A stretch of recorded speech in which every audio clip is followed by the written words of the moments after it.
iklan nim ho I phung min ho pa be mi e ho pa wa ka hin le do de na ngai ve amas penin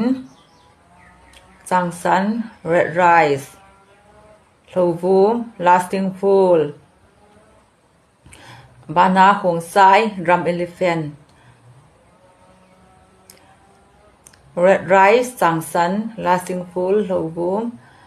drum elephant khong sai kolpa wa khan se kining ka te hin di a changsan laldhan changsan san se ha yun sa lo ka I le chu comment hin se ta bo loi te ho ka viewers ho le ka followers ho le ka Facebook friends ho le ka subscriber ho jo sin comment na adi kle di lo hin se ta bo ke ha to naw te kle di lo om len se pe bo phar ki te di chana kin le do anding in na